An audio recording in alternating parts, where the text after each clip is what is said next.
Hello everyone and welcome to the maths class. This is 9th class NCERT chapter 2 polynomials.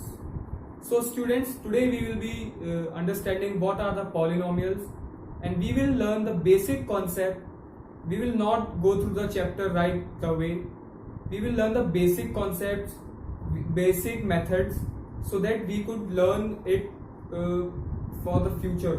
Because ये एक ऐसा topic है जो कि आपको खाली 9th क्लास में ही नहीं आगे भी देखने को मिलेगा. ठीक है, जैसे 10th हो गई, 11th हो गई, 12th हो गई एंड इवन हायर स्टडीज में भी आपके काम आएगा.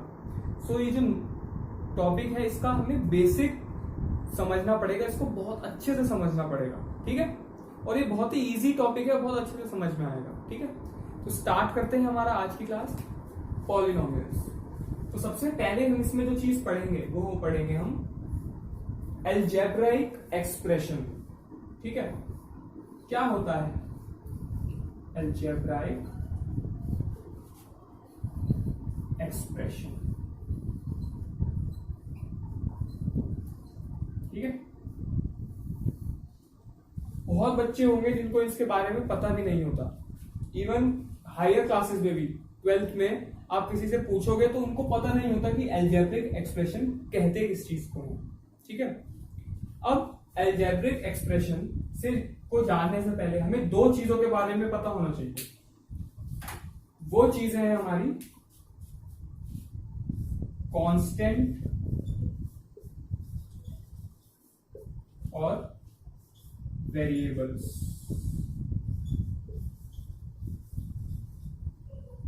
ठीक है, सो क्या होते हैं कांस्टेंट्स? सो कांस्टेंट्स का मतलब ही है कि जो चीज फिक्स होती है, जो चीज कभी बदलती नहीं किसी भी सिचुएशन में या किसी भी प्रॉब्लम में. ठीक है, जैसे कि हम क्या एग्जांपल ले सकते हैं, ऐसी कौन सी चीज है जो बदलती नहीं, हमेशा सेम रहती है. जैसे मैं कोई नंबर ले लूं, अब 5 है. 5 एक ऐसा नंबर है, मतलब 5 जो है वो कभी बदलेगा नहीं, है ना. ये 5 तो थोड़ा बुरा एग्जांपल हो गया, मैं आपको एक डेट से समझाता हूं. जैसे आज तारीख जैसे है, आज की तारीख 5 जून 2020. ठीक है, कल की तारीख क्या होगी? 6 जून 2020.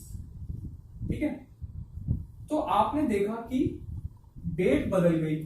ठीक है, लेकिन मंथ और ईयर नहीं बदले. वो दोनों यहां पे क्या है? कांस्टेंट हैं, दोनों सेम हैं. अब आप ये मत कहना कि सर ये तो दिसंबर के बाद बदल जाएगा. समझने की बात यह है कि ये चीज वो है जो कभी बदलती ही नहीं, हमेशा फिक्स रहती है. ठीक है, और वेरिएबल्स क्या चीज होते हैं? जैसे यहां से 5 से 6 हो गई. वेरिएबल्स वो चीज होती है जो अपने सिचुएशन के अनुसार बदल जाते हैं, अपनी वैल्यू चेंज कर देते हैं, अपने आप को चेंज कर देते हैं. ठीक है, सो वेरिएबल्स हमारी वो चीज होती है जो बदलती रहती है. ठीक है, इसको ढंग से समझ लीजिए कि कांस्टेंट हमारा फिक्स रहता है. कांस्टेंट का मतलब ही होता है एक जैसा रहना, और वेरिएबल का मतलब वेरिएबल समझ लो वेराइटी, मतलब बहुत सारी चीजें, मतलब ये बदल सकता है अपने आप को सिचुएशन में आने के बाद. ठीक है, सो मैंने यहाँ पे डेफिनेशन लिखी है कांस्टेंट की और वेरिएबल्स की, ताकि आपको अच्छे से समझ में आए और आप इसको नोट कर सकें. तो कांस्टेंट क्या होते हैं? Their value doesn't change in any situation. इनकी वैल्यू कभी भी चेंज नहीं होती किसी भी सिचुएशन में. और variables, the value can change in a problem और अ सिचुएशन. अगर कोई प्रॉब्लम सिचुएशन बदलती है तो ये अपनी वैल्यू चेंज हो जाती है, मतलब इनकी वैल्यू. ठीक है, तो ये होते हैं हमारे कांस्टेंट एंड वेरिएबल्स. अब सपोज करो बेटा, बहुत ज्यादा इंपॉर्टेंट चीज बताने वाला हूं आपको, पूरा बेसिक कॉन्सेप्ट पॉलिनोमियल्स के वीडियो में आपको बताने वाला हूं. अब आप कुछ एग्जांपल लो कांस्टेंट का. जैसे सपोज कोई, देखो नंबर्स तो सारे कांस्टेंट होते हैं ना, नंबर्स तो नहीं बदलते. अब मैं कोई नंबर ले लूं 5, तो 5 की वैल्यू तो 5 ही रहेगी ना, बट मतलब कुछ चेंज तो नहीं होगी ना कभी. जैसे इंटीजर्स होते हैं, इंटीजर्स की वैल्यू कभी चेंज तो नहीं होती ना. तो 5 एक कांस्टेंट है, ऐसी 2 भी कांस्टेंट है. ठीक है, तो अब अलजेब्रिक एक्सप्रेशन होता क्या है? ध्यान से देखना बच्चों, इंटीजर कांस्टेंट,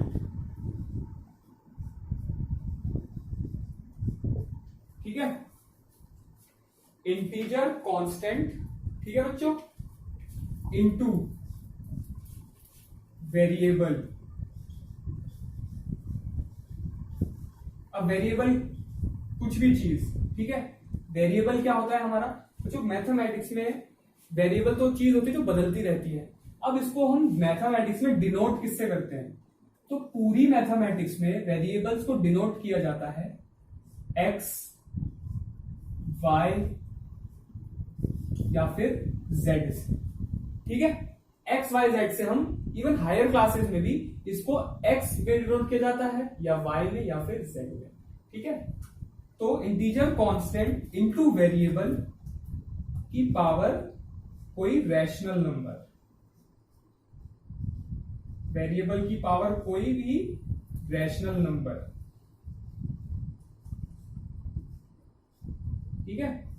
रैशनल नंबर्स क्या होते हैं हमारे, अब आपको अगर ये नहीं पता रैशनल नंबर क्या होते हैं, इंटीजर्स क्या होते हैं, तो इसके लिए आप मेरी फर्स्ट चैप्टर की वीडियो देखिए, नंबर सिस्टम। उसमें मैंने आपको पूरा डिटेल में बताया हुआ, सब कुछ बता रखा है, natural numbers, whole numbers, coprime numbers, composite numbers, irrational numbers.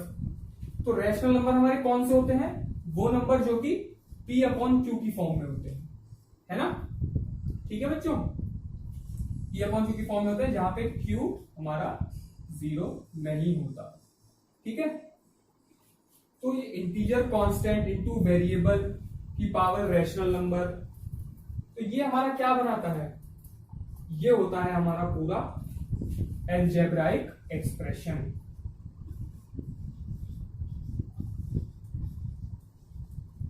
ये बनाता है हमारा पूरा अलजेब्राइक एक्सप्रेशन।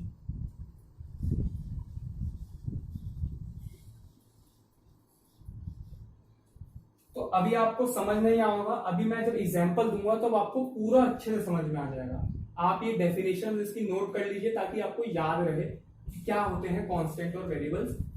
मैं इसको रब करने वाला हूं, ठीक है, तो आप नोट कर लीजिए या फिर स्क्रीनशॉट ले लीजिए।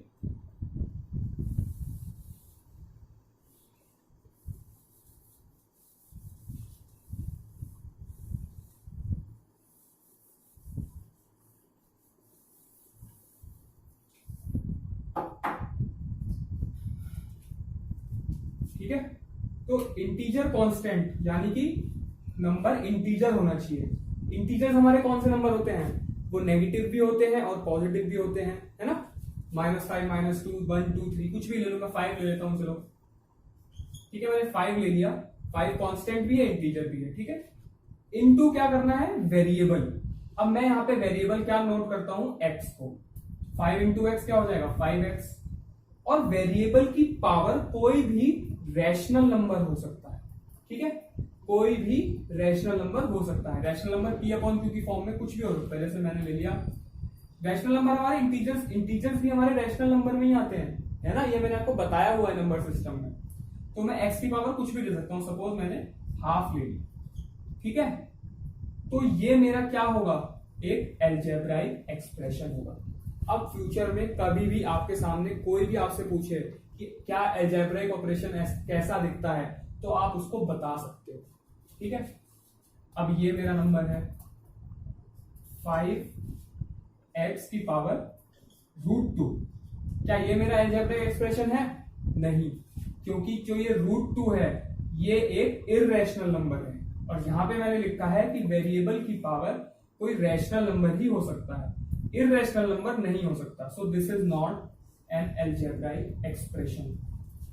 तो होप आपको समझ में आया होगा ये, है ना। तो ये होते हैं हमारे अलजेब्राइक एक्सप्रेशंस, ठीक है।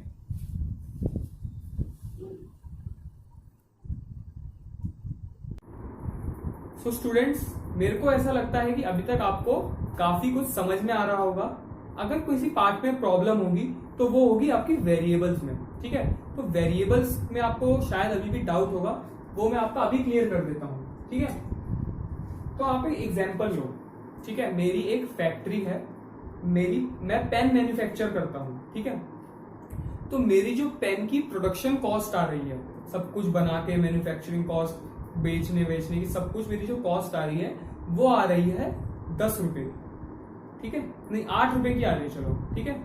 अब मैं उसको आगे बेचता हूं रिटेलर को 8 रुपए में या 9 रुपए में बेच देता हूं मैं उसको, ठीक है।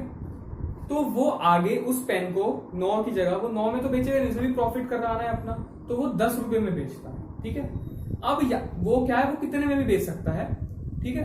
तो देखो जो प्रोडक्शन कॉस्ट थी, मैं पीसी के नाम से लिख रहा हूं, प्रोडक्शन कॉस्ट थी 8 रुपए, ठीक है, लेकिन जो रिटेल कॉस्ट थी, रिटेल मैंने उसको कितने में दिया, 9 में, ठीक है।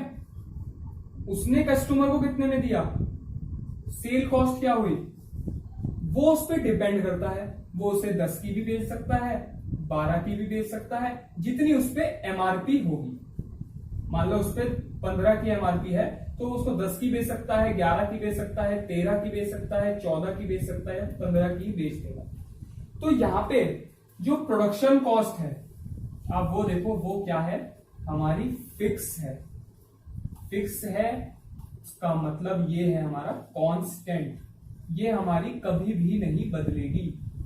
प्रोडक्शन कॉस्ट तो हमारी फिक्स है, लेकिन जो हमारी सेल कॉस्ट है उसको हम बदल सकते हैं, कभी 10 हो, कभी 12, कभी 13, कभी 14, कभी 15।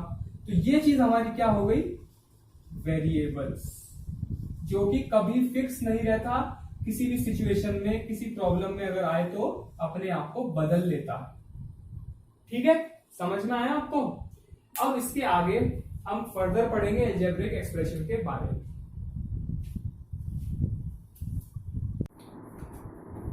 तो बच्चों ये है हमारा अलजेब्रिक एक्सप्रेशन।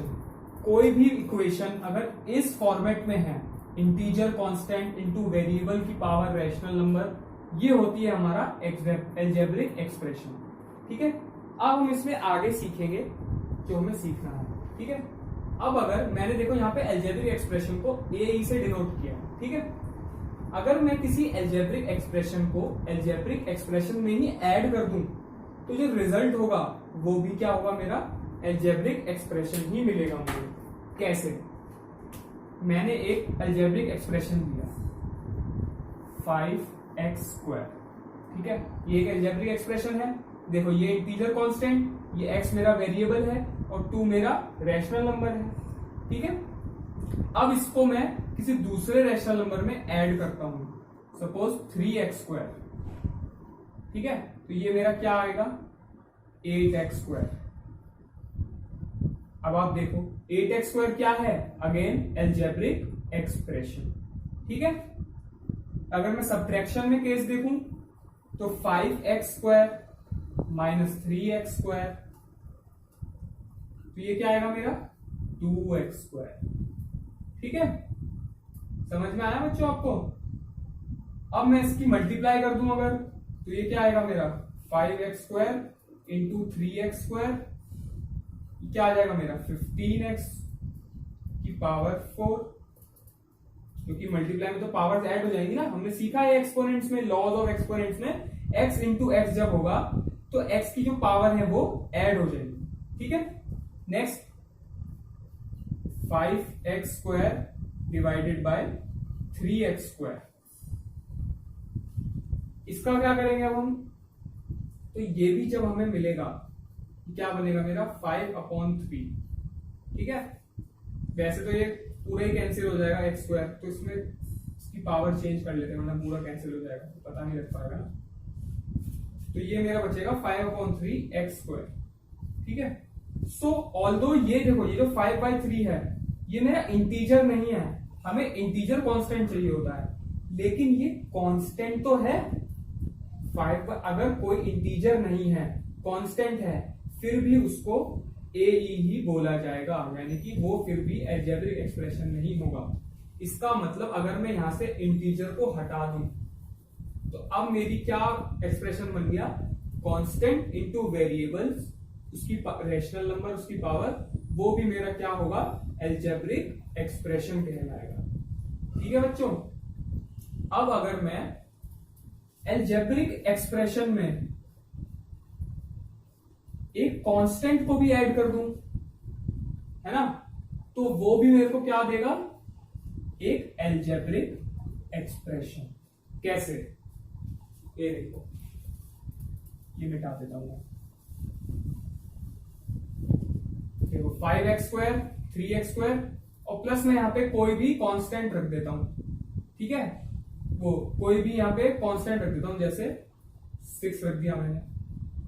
कांस्टेंट ये तो होते हैं नंबर्स, हमारे इंटीजर्स भी तो होते हैं कांस्टेंट, तो ये भी मेरा क्या है, एक अलजेब्रिक एक्सप्रेशन। यहां पे मैं क्या रख देता हूं, -5 रख देता हूं, तो ये भी मेरा क्या है, अलजेब्रिक एक्सप्रेशन। यहाँ पे +4 लिख दिया, तो ये भी अलजेब्रिक एक्सप्रेशन। यहाँ पे भी कुछ भी लिख दिया +4 +3, तो वो भी मेरा क्या हो गया, एक अलजेब्रिक एक्सप्रेशन। ठीक है,